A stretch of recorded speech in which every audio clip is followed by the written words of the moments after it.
Hello and welcome to History of Dragon Ball. Today we are looking at the strongest humans in Dragon Ball.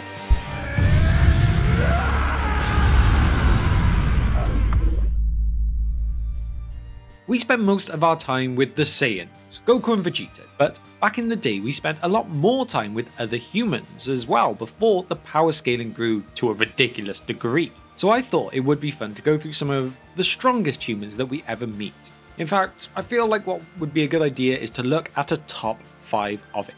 So here it goes. So let's start with a Dragon Ball graduate, Yamcha.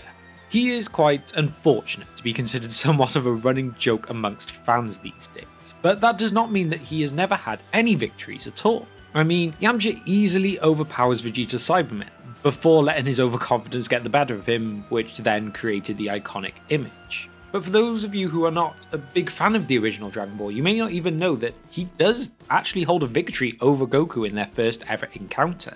Yamcha's power reaches its peak around the time of the Cell Games, having trained hard for the original android's arrival. However, after this time he abandons his training, so he never really improves again.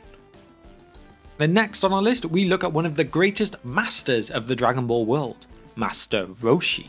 He is a power level that is technically calculated at just 139 in the Saiyan saga, and he does little in the way of really improving this through Z. However, the Scouter does not account for Roshi's ultimate form, so this number, like a lot of power levels, kind of something to be ignored. And while I mentioned that Yamcha's power decreases following the Cell Saga, Roshi at max power plays a significant role in Resurrection F when Frieza arrives on the planet. And although he is the weakest of the Z fighters that are present when Frieza returns, he is still able to defeat a fair few soldiers from Frieza's army. He's even one of the 10 fighters representing Universe 7 in the Tournament of Power, while someone like Yamcha is not. So obviously this means he must rank above him. And a lot of Roshi's power does come from his experience. After all, he is over 300 years old. He has taught some of the finest martial artists on the planet over this period, including the likes of Goku, Krillin and Yamcha. He becomes overshadowed quite early on in Z, but he hides his true power. When regarding Resurrection F and how Roshi can at all stand toe-to-toe with any of these beings, Toriyama has even said that he's only that strong if he feels like it. So really, it's safe to say Master Roshi's power probably comes more in his teaching. Now moving on up, we have one of the most popular characters in the series, Krillin. He often serves as a comic relief character, so we rarely see his true power. Though his involvement in various battles like that of the one with the Saiyans or Frieza are extremely vital, Krillin does continue to improve over time with the rest of the Z fighters, though his biggest increase in power comes through when Guru unlocks his hidden potential on Namek. He's another one of the team for the Universal Survival Tournament, and is also present at Frieza's invasion. After all, he is shown to be more powerful than, say, Master Roshi during this battle with Frieza's soldiers, having a much easier time of it, and even coming to his former master's aid on several occasions. So although he was never going to keep up with the likes of Goku, the master of the Destructo Disc is definitely a cool one. Now approaching close to the top, we have another from the original Dragon Ball team, and that is Tien. There is a long-standing debate amongst fans as to whether Tien or Krillin is really the strongest human. Krillin is described in Resurrection F profiles as the strongest Earthling warrior, and this could be true. The thing is, Tien is not a pure human being, but a distant descendant of the Three-Eyed People, though he is still an Earthling either way. It's really a bit of a matter of opinion. During the battle with Frieza's army, Tien takes minimal damage, while Krillin relies more than once on Gohan or Piccolo's help. Realistically, if we look all through Dragon Ball, Tien has always been a step ahead of Krillin.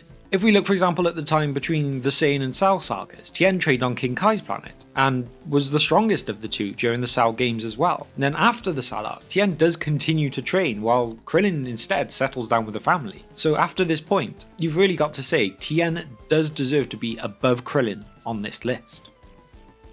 Before we get on to our number 1, I thought we would have 2 honourable mentions, and this is because they are father and daughter. So, for our honourable mentions, we have Mr. Satan and Vidal. Although Mr. Satan generally has the reputation of a fraud, we cannot forget that he did win at least one World Martial Arts Championship of his own accord when the Z fighters were not involved, of course. Mr. Satan is one of the most skilled combatants on the planet. Even Goku proclaims that he does have a basic understanding of martial arts, although he doesn't exactly take this entirely seriously.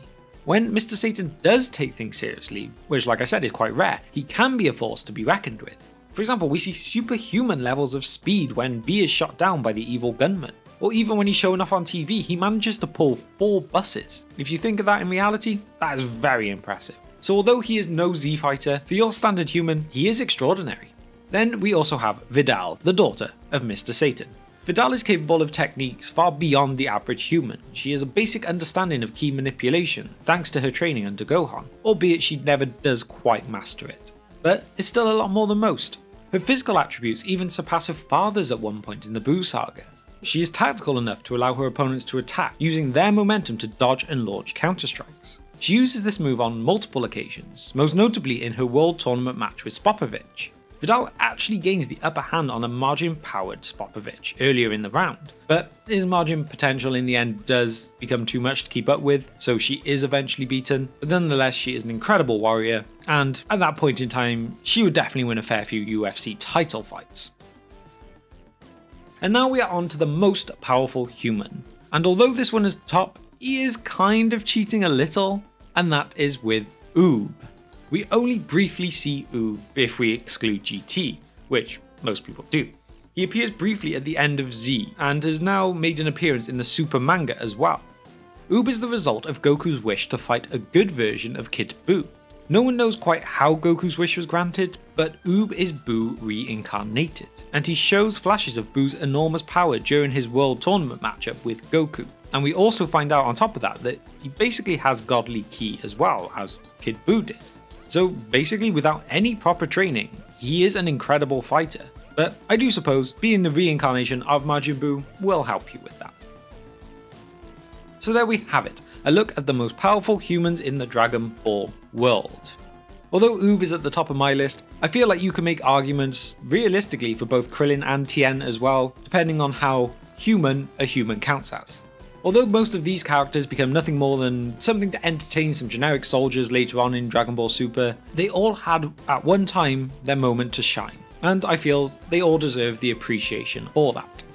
But now that leads me on to my question for you all today, and that is, who is your favourite human warrior from Dragon Ball? Let me know who and why in the comments below. And now that we're at the end, I'd just like to give a massive thank you if you have managed to reach the end of the video with me. And of course, I'd like to ask you to hit that subscribe button, hit a like on the video as well if you enjoyed it. These things massively help out the channel. And also remember, if you have any suggestions for future videos as well, please leave them as a comment below too. So thank you once more if you have managed to reach the end with me, and I will see you next time on History of Dragon Ball.